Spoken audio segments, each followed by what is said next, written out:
하나님 앞에서 요한복음 16장 7절에서부터 16절 말씀까지입니다. 그러나 내가 너희에게 실상을 말하노니 내가 떠나가는 것이 너희에게 유익이라. 내가 떠나가지 아니하면 보혜사가 너희에게로 오시지 아니할 것이요 가면 내가 그를 너희에게로 보내리라. 그가 와서 죄에 대하여 의에 대하여 심판에 대하여 세상을 책망하시리라. 죄에 대하여 하면 그들이 나를 믿지 아니하며 의에 대하여라 하면 내가 아버지께로 가니 너희가 다시 나를 보지 못하며 심판에 대하여라 하면 이 세상 임금이 심판 받았음이라. 내가 아직도 너희에 이를 것이 많으나 지금은 너희가 감당하지 못하리라. 그러나 진리의 성령이 오시면 그가 너희를 모든 진리 가운데로 인도하시니 그가 스스로 말하지 않고 오직 들은 것을 말하며 장래 일을 너희에게 알리시리라.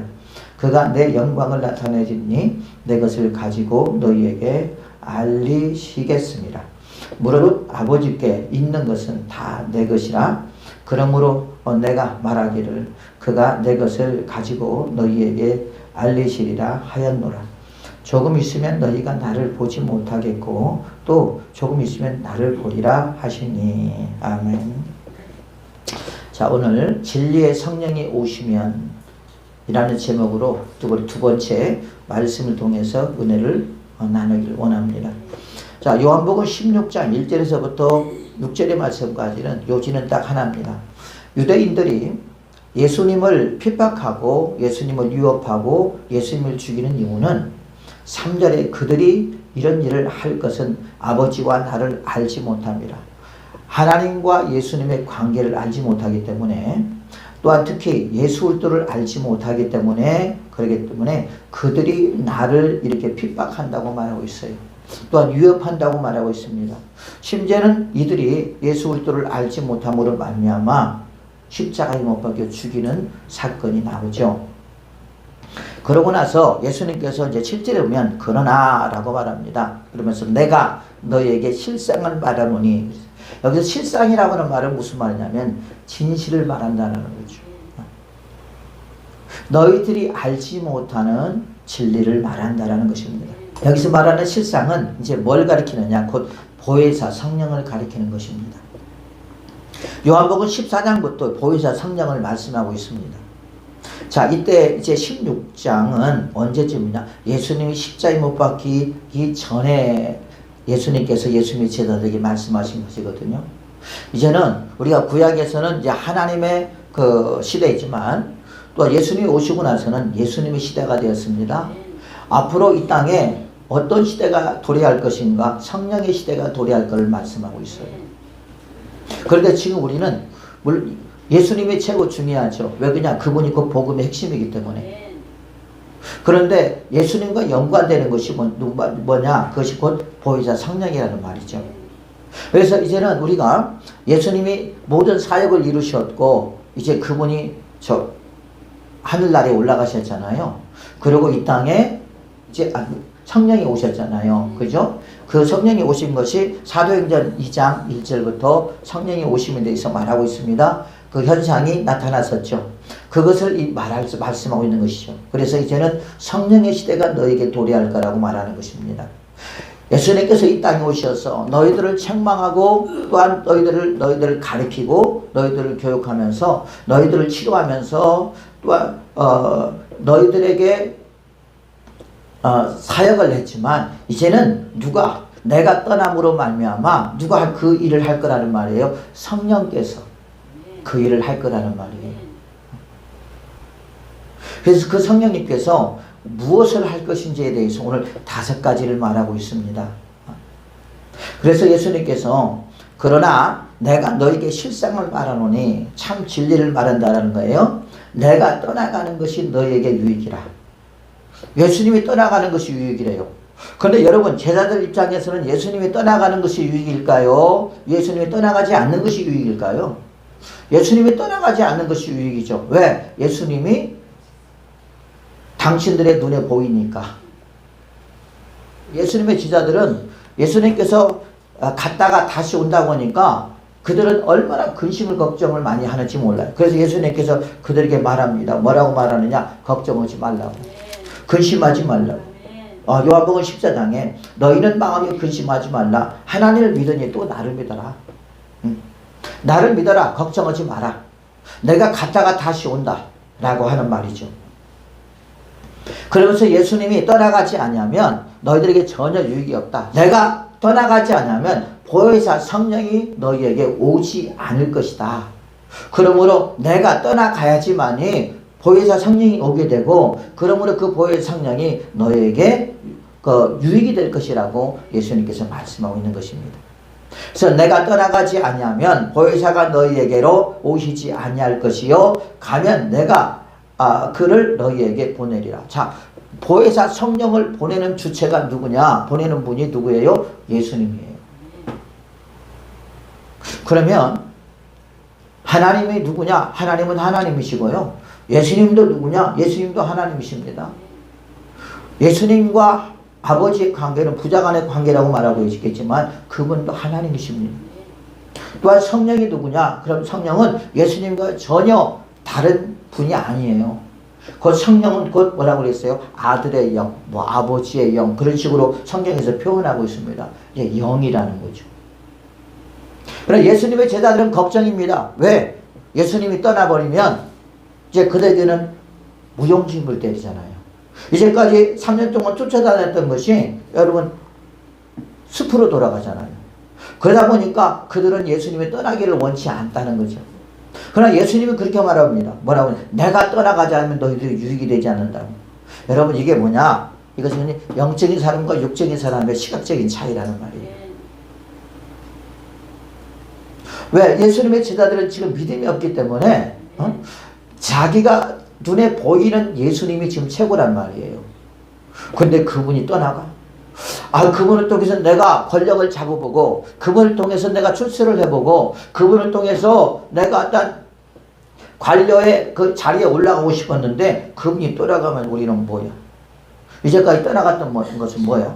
또 그뿐만 아니라 만일에 예수님이 떠나가게 되면 어떤 일이 벌어지냐면 16장 2절 보면 사람들이 너희를 출교할 뿐 아니라 때가 이르면 무릇 너희를 죽이는 자가 생각하기를 이것이 하나님을 섬기는 일이라 하리라 그랬어요.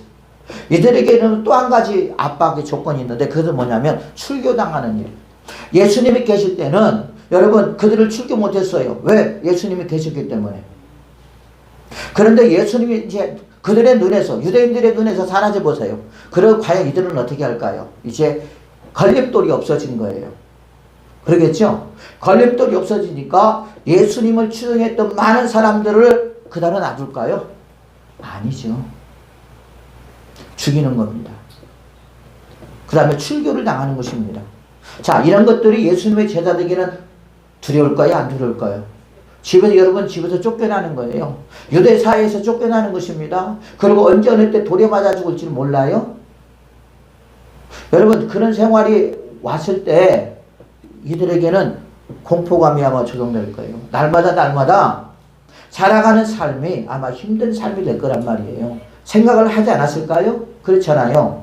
그러니까 적극적으로 예수님이 가는 걸 말리는 것이고, 예수님이 간다고 하니까 그들의 두려움이 있었던 이유가 바로 이런 것들입니다. 그러나 너희들을 도우실 성령, 보혜사 성령을 너희들에게 보내주겠다라는 말이에요. 자, 그 보혜사 성령이 이제 오시면 그가 와서 죄에 대하여, 의에 대하여, 심판에 대하여 세상을 책망하리라 그렇게 말하고 있어요. 그러면서 우리가 보면 9절에 보면 죄에 대하여라 함은 그들이 나를 믿지 아니하며. 여러분 예수님이 이 땅에 오셔서 또 세례 요한이 이 땅에 오셔서 처음에 하셨던 말씀이 무슨 말씀이죠?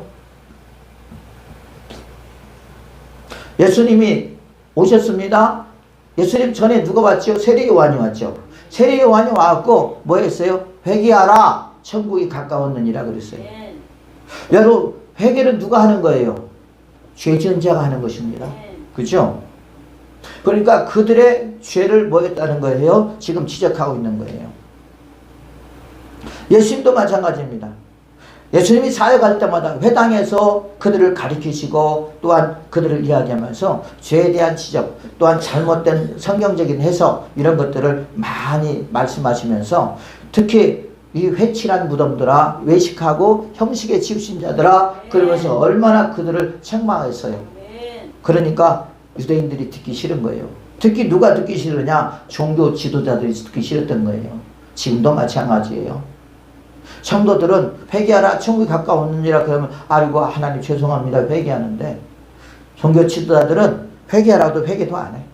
그냥 목에다 기부 세가지고 내가 뭔 죄를 졌지? 여기서 죄에 대한 것은 어떤 죄냐? 그 일반적인 죄를 가리키는데요. 특히 여기서 보니까 구절을 보니까 죄에 대하여라 하면 그들이 나를 믿지 아니하며, 그들은 누구를 가리키느냐? 유대인들을 가리키는 것입니다. 유대인들이 나는 누구냐? 예수님을 말하는 거예요. 쉽게 말하면 이 말은 유대인들이 예수님을 하나님의 아들로 인정하지 않는다. 그러므로 그를 믿지 않는다라는 말이에요. 거기에 대한 분명한 심판이 있을 거라는 말이에요. 그것이 뭐냐? 그것이 곧 죄라는 말이에요. 죄.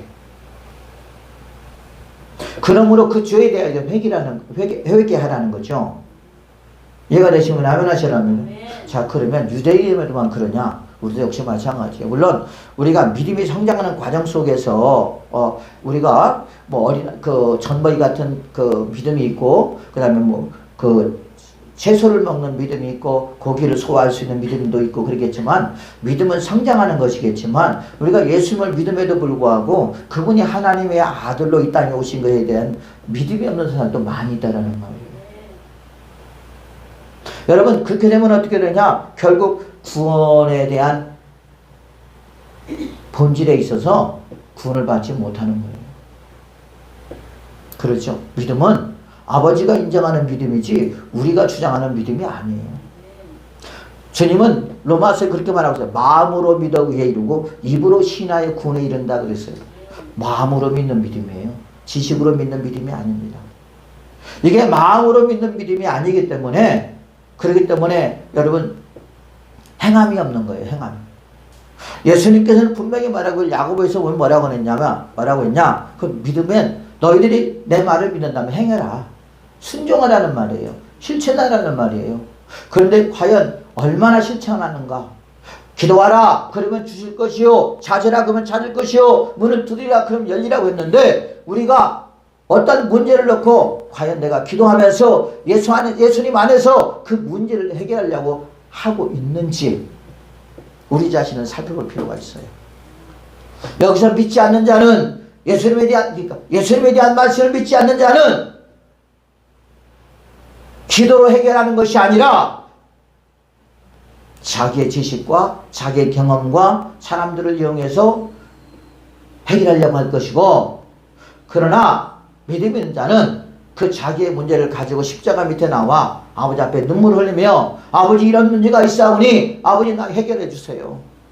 해결해 주셔야 됩니다. 아버지 나는 못합니다. 아버지가 해주세요 하면서 아버지 앞에 날마다 아버지가 들어주실 때까지, 응답해 주실 때까지 주 앞에 나와서 기도하는 거예요. 그게 믿음의 사람이에요. 그렇죠? 그러나 그런 믿음이 없다면, 내가 기도함에도 불구하고 예수님이 내 기도를 응답해 주겠다라고 하는 믿음이 없다면 절대 그 사람은 기도를 하지 않죠. 지금 유대인에게만 문제가 있는 것이 아니라 예수 그리스도를 믿고 있는 우리에게도 문제가 있다는 말이에요. 그래서 나는 진짜 그분이 하나님의 아들로 이 땅에 오셨는가, 그분이 메시아인가, 나를 구원하게 하여 십자가에 못 박혀 죽으셨는가 하는 것을 우리가 확실한 믿음을 가지고 우리가 주 앞에 나가야 될 줄로 믿습니다. 우리가 보면 많은 병자들이, 많은 문제를 가지고 있는 사람들이 그들이 말합니다. 다윗의 자손 예수요 나를 불쌍하게 여겨 주시옵소서라고 소리를 치면서 나오잖아요. 소리를 치면서 나오는 이유는 당신은 하나님의 아들로 이 땅에 오실 메시아이십니다. 예수이십니다. 우리의 문제를 해결해 오신 분이시오. 우리를 구원하여 오신 분이시오. 우리에게 힘을 주러 오신 분이십니다. 라고 믿고 있기 때문에 그 사람들을 데리고 오는 것입니다. 그러나 그렇지 않으면 안 나오겠죠. 근데 놀라운 일이 일어납니다. 그런 믿음을 가지고 온 많은 사람들은 당신들의 문제가 질병이 해결되고요. 귀신이 떠나가게 되고요. 약한 자가 강한 자가 강하게 되고요. 여러분 그 속에서 그 사건을 통해서 누구를 만나느냐? 예수님을 만나더라는 거예요. 그런데 우리는 하나님 우리에게 사건을 주신 것은, 우리에게 문제를 주신 것은 그 문제를 통해서 만나기를 원하시는 거예요.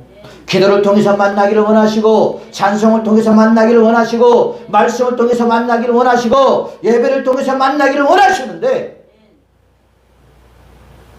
주님의 그 메시지를 묵살시켜버리는 것입니다. 주 앞에 나와서 오늘 저렇게 예배드리면 여러분 예수님이 얼마나 기뻐하시겠어요? 얼마나 좋아하시겠어요?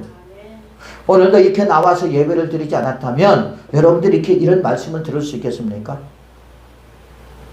여러분 들은 자와 듣지 않는 자의 차는 엄청납니다. 그리고 또한 중요한 것은 뭐냐면 믿음은 들음으로 난다고 했잖아요. 아버지 말씀을 들으니까 자꾸 내가 들음으로 말미암아 믿음이 생기게 되고요. 믿음이 생기게 되면 우리는 어떻게 하냐? 주님 앞에 한 걸음 한 걸음 더 가까이 나아갈 수 있을 줄 믿습니다. 믿음은 주님 앞에 더 가까이 나아갈 수 있는 영적인 힘을 우리에게 공급해 주는 것이거든요. 그런데 믿음이 없으면 주님 앞에 가겠습니까? 사람 앞에 찾아가고, 세상 앞에 가고, 권력 앞에 가고, 돈 앞에 가고, 여러분 그러지 않겠어요? 그래서 우리는 예수님에 대한 믿음을 확실하게 가져야 될 줄로 믿습니다. 그래서 주님 말하죠. 뭐라고 말하느냐? 너는 믿음의 뿌리를 내리고, 그래서 믿음의 뿌리를 내리고 그냥 박아라 그랬어요. 그냥. 여러분 우리가 그러잖아요. 나무도 뿌리가 약한 나무들은요 다 무너져 버립니다. 비가 오고 바람이 불고 막 태풍이 오면 다 무너져 버리더라고요. 저번에 하늘산 기도원에 갔는데 이런 막 잣나무, 아름드리 나무가 다 무너져 버렸어요. 보니까 여러분 뿌리가 얼마 없어요. 그런데 뿌리가 깊은 나무는요 여러분 무너지지가 않아요. 어제 우리 교회에서 시찰 모임이 있었잖아요. 그래서 이제 밥을 먹고 저기 영흥도를 영흥도 그 시폴인가 거기를 갔는데 이렇게 길을 가는데 세상에 그 바위 틈에 나무가 하나 있는데 얼마나 뿌리가 뭐 그 뱀 엄청나게 큰 비단뱀 같이 막 뿌리가 뻗어 있는 거야. 와, 그러면서 이렇게 늘어져 있는 거야. 그걸 보면서 내가 찍었더니 별로 안 이쁘더라. 막 비단뱀 같아서 내가 아유 징그러. 그래서 내가 그냥 지워버렸어. 왜 그럴까요? 왜 그렇게 뿌리를 내렸을까요? 살려고. 그 바위 틈 속에서 살려고. 그래서 그 뿌리가 그 나무를 지탱하게 되고, 그 뿌리가 여러분 그렇게 무거운 나무를 지탱하고 말미암아 사람들에게 또 아름다움을 공급하더라고. 그것을 보면서 야 저렇게 생존 본능이 엄청나다. 야 여러분 하나님이 그렇게 만들지 않았겠어요? 그러지 않아요? 그런 것처럼 여러분 신분들도 그러는데 하물며 우리는 더 그래야 되지 않을까요? 우리는 예수님께 다 뿌리를 내리고 말씀에 다 뿌리를 내려서 어떤 환난과 어려움이 온다 할지라도, 어떤 핍박이 온다 할지라도, 때로 우리가 출교를 당한다 할지라도, 우리 앞에 죽음이 온다 할지라도 우리가 흔들림 없이 예수 그리스도를 바라보며 예수 그리스도를 의지하며 나아갈 때 사람을 기쁘게 하랴 하나님을 기쁘게 하랴. 하나님을 기쁘게 해야 되지 않겠습니까? 사랑하는 주 백성들이요, 성령이 내 안에 오면요, 우리 안에 오면 우리 속에 있는 죄를 지적합니다. 왜 그럴까요? 죄가 쌓이게 되면 눈이 가리워지고 귀가 가리워지고 입이 막히고 마음이 가려져 버리는 거예요. 그렇기 때문에 예수님은 우리에게 그걸 원치 않는 거예요. 그래서 예수님은 어느 때 걸어 다니면서도 우리를 회개시키게 하죠. 어제도 내가 회개했어. 하나님 그래서 내 안에 계신 성령님이 너 회개해. 예, 아버지 하겠습니다. 회개하는 거예요. 걸어다니면서도 회개하는 거예요. 우리 안에서 성령님이 나를 살리게 하여 내가 죄를 지면 하나님과 관계가 끊어지니까 내가 죄를 지면 영적으로 어두워지니까 내가 죄를 지면 자꾸 세상으로 더 나가니까 주님께서 내 안에서 성령님께서 내 죄에 대해서 말씀하시고 세상의 죄에 대해서 말씀하시고 그러면서 어떻게 합니까? 우리의 영혼을 계속 살리시는 거예요. 누가? 성령님이 그 일을 하시는 거예요. 어디에서? 우리 안에서. 우리 안에 계시는 성령님. 그래서 우리는 성령의 음성을 잘 들어야 돼요. 마귀의 음성을 들으면 안 되겠죠. 마귀도 역사를 합니다. 그래서 마귀는 대부분이 뭘 짓을 하냐? 우리의 죄를 정죄합니다. 정죄해요. 마치 마귀가 욥기에 보면 하나님 앞에 가서 다 세상 사람들이 이러잖아요. 내가 다녀보니까 자기 의인은 하나도 없던데요, 하나님. 그러면서 사람들을 정죄하고 비판하고 판단하는 것이 마귀의 일이에요. 그래서 우리가 그럴 때 있습니다. 내가 죄를 짓게 되면 나 같은 것이 이렇게 죄를 짓고 있는 것이 예수를 믿는다고 여러분 그러면서 내 죄를 자꾸 찔러요. 아버지는 내 죄를 찌르는 것이 아니라 회개하라고 우리에게 사랑을 베풀지만 그렇게 말씀하시지만 마귀는 내 양심을 자꾸 찔러서 어떻게 하느냐? 예수님과 관계를 끊어버리게 만들어. 시험 들게 만들어. 그래서 어떻게 하느냐? 그래, 나 같은 것이 맨날 죄 맞는 것이 뭐 교회를 다니냐? 그런 생각이 딱 든다. 그럼 어떻게 교회 오고 싶어요? 안 오고 싶어요? 안 오고 싶죠. 그게 마귀의 방법이에요. 그럼에도 불구하고 우리는 연약하고 나약하다. 그럼에도 불구하고 나는 간다. 나는 가리라. 예배드리러 가리라. 주님 발자취 따라 나는 가리라. 오셔야 돼. 그래서 마귀는 이렇게 우리를 정죄하는 거예요. 판단하는 거예요. 비판하는 거예요. 그래서 예수님과 자꾸 나를 끊어놓으려고 하는 거예요. 우리는 그럴수록 제가 하는 말이 있어요. 죄 따라 죄를 진다 할지라도 뻔뻔하게 고개 들고 나오자. 뻔뻔하게 고개 들고 나오세요. 그러면 예수님이 용서하십니다. 그리고 여러분 교회 나오면 어떻게 내 양심에 갇힌 걸 느끼잖아요. 그럼 회개를 해야 하네요. 회개하겠죠. 그러면 그걸로 끝나는 거예요. 회개할 때 우리가 회개할 때 그는 미쁘시고 의로우사 우리의 죄를 깨끗하게 씻겨주시고 씻겨주신다 하겠습니다. 그러므로 여러분 마귀의 그 속삭임에 속지 마시고 주 앞에 나오는 은혜가 있기를 예수의 이름으로 축복을 드리겠습니다. 그래서 마귀는 우리의 죄를 정죄하고 비판하고 판단하면서 우리를 죽이려고 하지만 성령님은 사랑의 음성으로 우리의 죄를 알려주시면서 회개하라 그렇게 말하시는 거예요. 아셨죠? 그러면 어떻게 하면 된다? 회개하면 된다. 그래서 여기서 보면 죄에 대하여 하면 그들이 나를 믿지 아니하며 유대인들이 예수님이 하나님의 아들을 믿지 아니하므로 너희들은 그 죄라는 말이에요. 그래도 우리도 지금 마찬가지입니다. 우리가 예수님께서 말씀하신 그 말씀을 믿지 못하는 것도 불신앙이요 죄라고 할 수가 있어요. 그렇죠? 그래서 우리는 이것도 우리가 회개해야 될 줄로 믿습니다.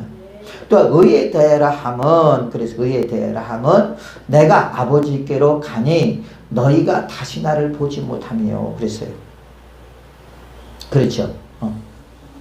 자, 의에 대하여 함은 그렇게 말하고 있습니다. 의는 뭘 가리키느냐? 하나님의 의를 가리키는 거, 예수님의 의를 가리키는 것입니다. 이 말은 예수님은 죄인일까요? 죄인이 아닐까요?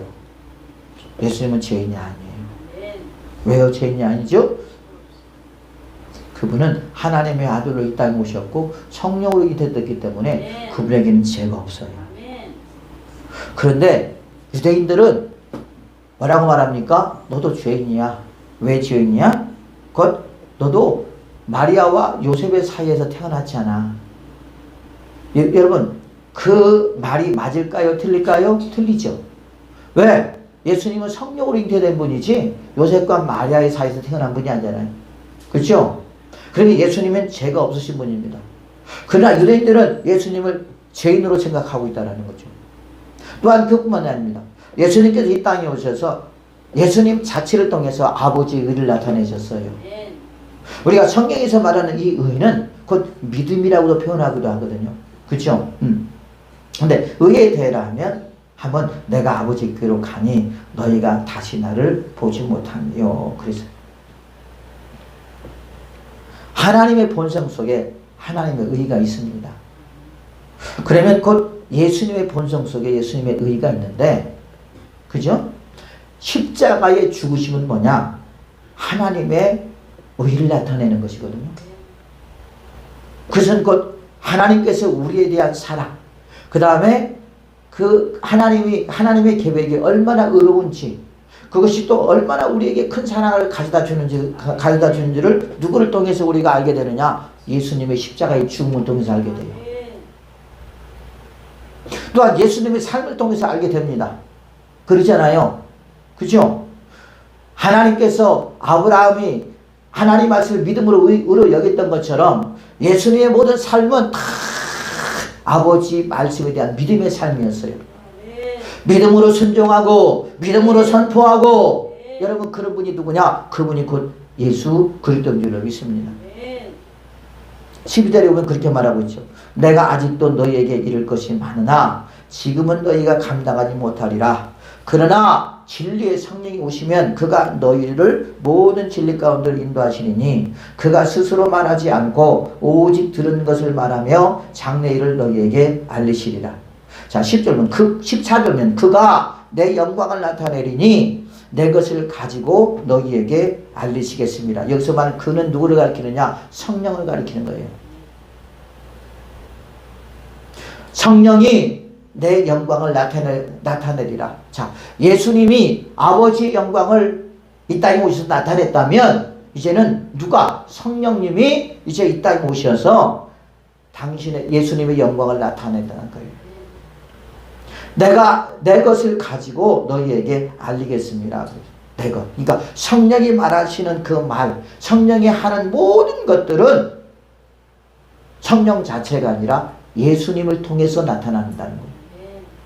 예수님을 통해서 역사하시고 예수님께서 성령에게 말씀하신다는 거예요.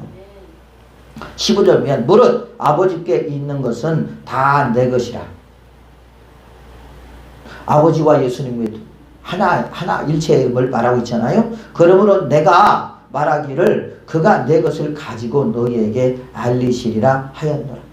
그러니까 성령이 임의로 말하는 것이 아니라 예수님께서 성령에게 말씀하시고 성령께서 뭔가 너희들에게 알린다라는 말이죠.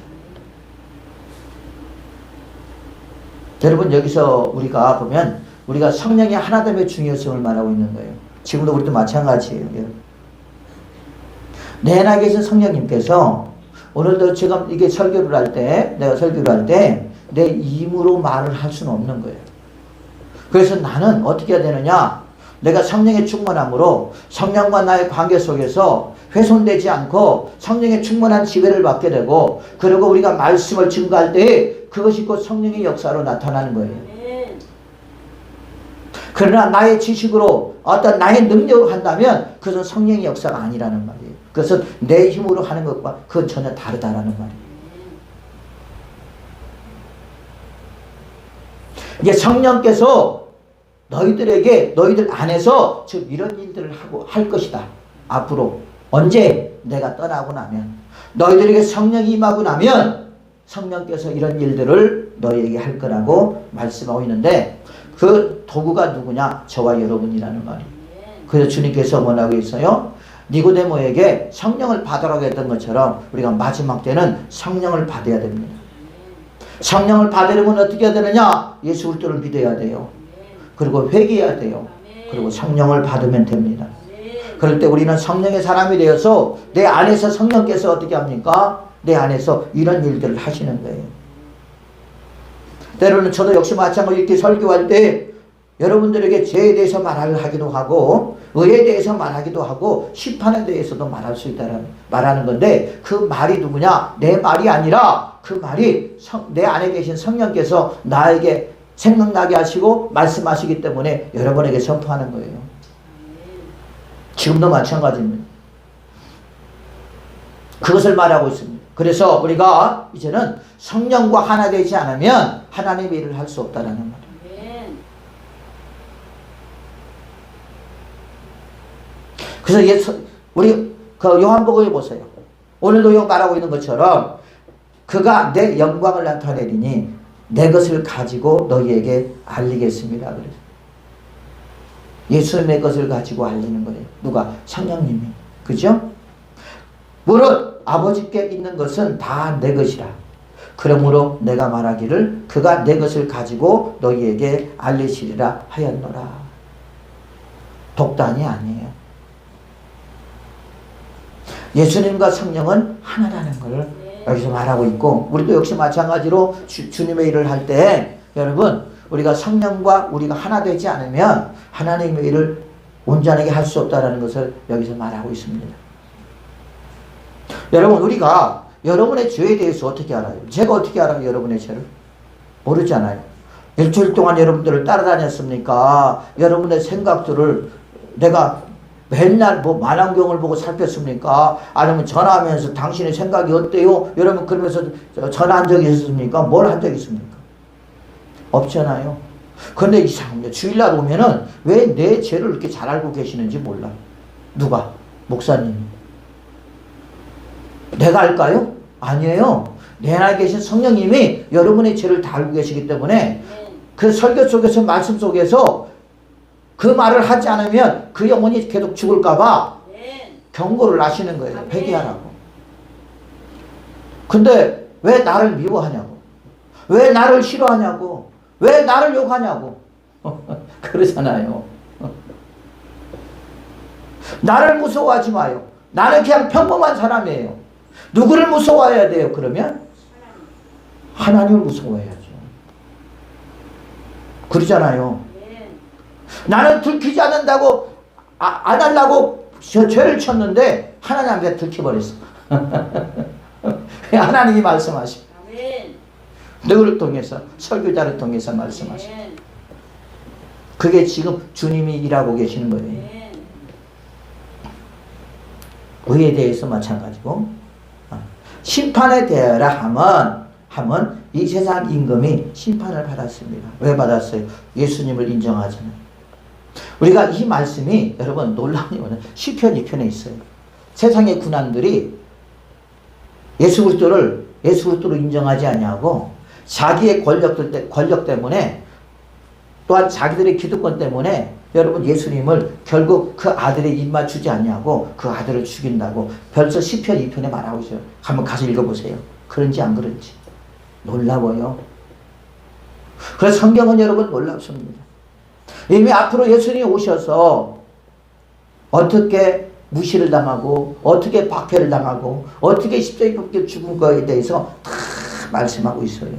우리가 그것을 발견하지 못해서 그러는 거지. 왜? 그들은 이미 예수 그리스도를 영접하지 못했기 때문에, 그를 핍박했기 때문에, 그를 마치 거치는 돌로 여겼기 때문에, 쓸모없는 돌로 여겼기 때문에 여러분 예수님으로 인정하지 않았다는 거죠. 믿지 않았다는 거죠. 그러므로 심판을 받은 거라는 것입니다. 그래서 우리가 성령의 사람은 아까 말한 것처럼 우리는 성령에 의해서 하나님의 말씀을 전하는 거예요. 그래서 우리가 성령이 오시면 죄에 대하여 말씀도 하시고요, 의에 대하여 말씀도 하시고 심판에 대해서 말씀도 하시고 14절 보면 그러나 진리의 성령이 오시면, 보이사 성령을 말하는 것입니다. 그가 너희를 모든 진리 가운데로 인도하리니. 우리 안에 계신 성령님이 나를 어디로 인도해요? 진리 가운데로 인도하는데, 이 진리는 두 가지라고 있어요. 한 가지는 뭐냐? 예수 그리스도를 말합니다. 또 한 가지는 뭐냐? 말씀을 말하는 거예요.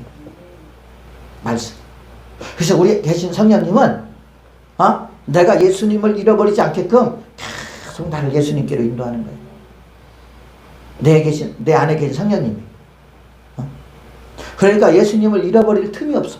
왜? 성령께서 계속 나를 예수님을 생각나게 하고 그러니까. 또 그뿐만 아니라 여기서 내가 곧 길이요 진리요 생명이라고 했잖아요. 그리고 또 한 가지면 곧 말씀은 곧 진리라고 했잖아요. 그죠? 그래서 우리를 말씀 가운데를 계속 인도하는 거예요. 말씀을 보게 하고 낮이고 밤이고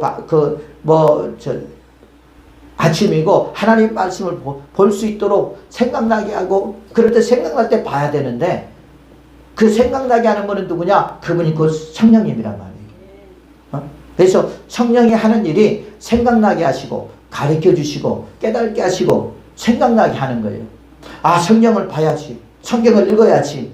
그런데 그때 읽으면 되는데 그때 그런 때를 참 무시를 많이 하잖아요, 우리가.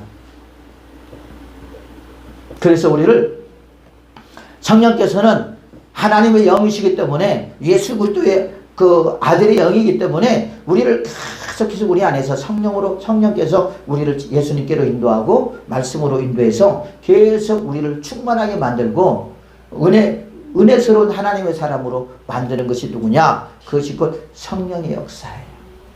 그래서 우리는 여러분 성령의 금성을 잘 들어서 우리 성경 보고 싶다 그러면 빨리 봐야 돼. 그것은 뭐냐? 내 안에 성령님이 나를 살리시려고 진리 가운데로 인도하시는 거니까. 또 한 가지 보면 뭐라고 말씀하고 계시느냐? 13절 보면 진리 가운데로 인도하시리니 그가 스스로 말하지 않고 오직 들은 것을 말하며 그랬어요.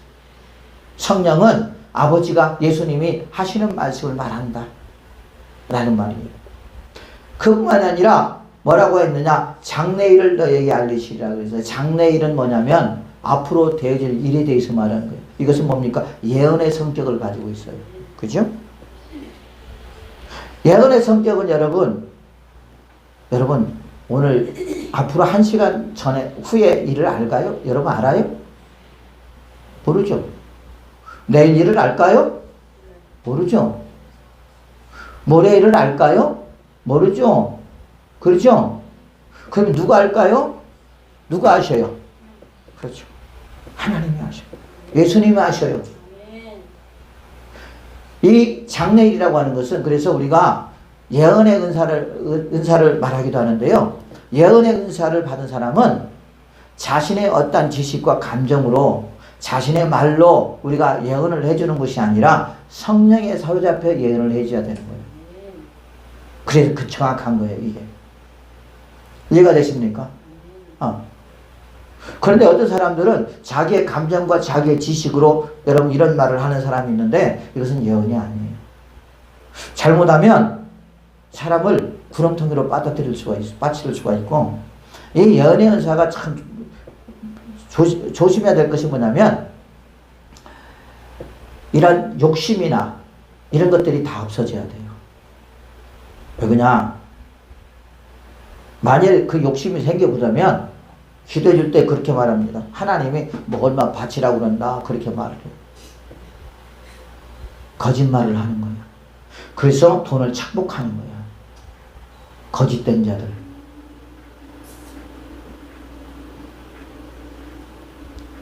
성도들의 피를 빨아먹는 자들이야. 그런 자들. 여러분 그런 자들이 하나님의 심판을 안 받겠어요? 그렇잖아요. 그래서 이 예언의 은사를 받은 사람들은요, 특히 중요할 것은 뭐냐면 죄와 나시린 같은 삶을 살아야 돼. 그리고 어떻게 해야 되느냐? 자기의 감정을 철저하게 통제해야 돼요. 그리고 성령 충만함으로 주님과의 자기의 관계가 확실해야 돼요. 그리고 그 순간 성령이 역사를 하셔야 가능한 게 이 장래일에 대한 말이에요. 그래서 우리가 여러분 예언의 은사라고 하는 것이 진짜 우리가 사람들에게 유익이 되겠지만 잘못하면 문제가 발생할 수 있다는 걸 기억하시고 또한 이런 일들을 하기 위해서는 주님의 일을 하기 위해서는 우리는 어떻게 해야 되느냐? 성령의 충만함을 그래서 받아야 돼. 내 안에 계신 성령님을 절대 무시하면 안 돼요. 그 성령님이 나를 사로잡고 당신의 일을 하시는 것입니다. 이제 앞으로 그런 날이 도래하겠다라는 말이에요. 앞으로 올 거라는 말이에요. 누가 떠나면? 예수님이 떠나시면. 무릇 아버지께 있는 것은 다 내 것이고 내 것이라. 그러므로 내가 말하기를 그가 내 것을 가지고 너희에게 알리시라 하였노라. 16절. 조금 있으면 너희가 나를 보지 못하겠고 또 조금 있으면 나를 보리라 하시니 그랬어요. 여기서는 조금 있으면 너희가 나를 보지 못하겠고 또 조금 있으면 나를 보리라. 세 가지가 의미가 있습니다. 한 가지는 부활의 의미가 있어요. 부활. 예수님이 죽어 돌아가셨잖아요. 3일 만에 살아나셨잖아요. 너희들이 다시 볼 거라는 거죠. 그죠? 또 한 가지 뭐냐면 이제는 육신의 몸으로 보는 것이 아니라 이제 성령으로 다시 올 것을 말하고 있어요. 성령으로.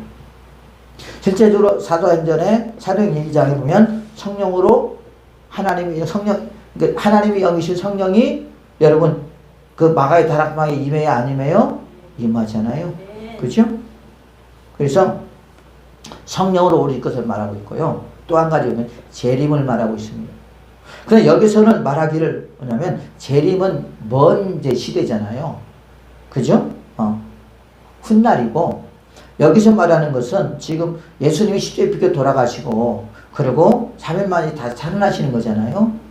그래서 부활과 성령의 나타남을 말하고 있다. 특히 성령의 나타남을 말하고 있는 것입니다.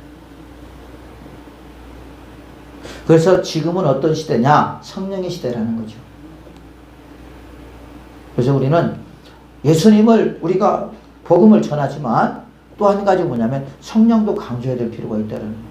그래서 마지막 때에 우리는 성령을 받아야 돼요. 성령의 충만함을 받아야 돼요. 그래서 요즘 그런 말을 하잖아요. 성령의 기름 부음. 기름이 떨어지면 우리가 영적으로 떨어지면 어떻게 해야 돼요? 그걸 또 충족시켜야 된단 말이에요. 그렇죠?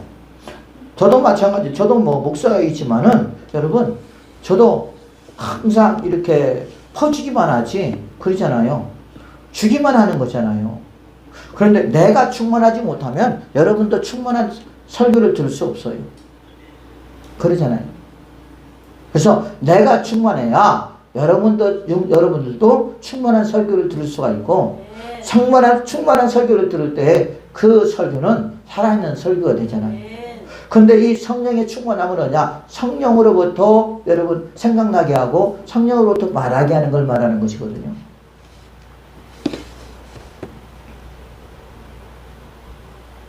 저와 여러분 안에 누가 계셔요? 성령님이 계십니다. 여러분, 저와 여러분 안에 성령님이 계시다고 하는 확신과 믿음이 있습니까? 그럼 이제 그 성령의 음성을 잘 귀 기울여 들으세요. 내 안에 성령님이 하라고 하는 것과 하지 말라고 하는 것을 뚜렷하게 여러분의 마음 가운데 생각나게 하실 거예요.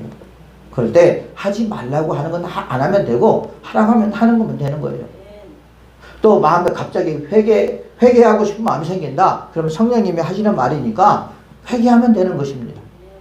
그래서 우리는 걸어다니면서도 회개할 수도 있고 걸어다니면서 기도도 할 수 있고 걸어다니면서 찬양할 수도 있고 그러는 거죠.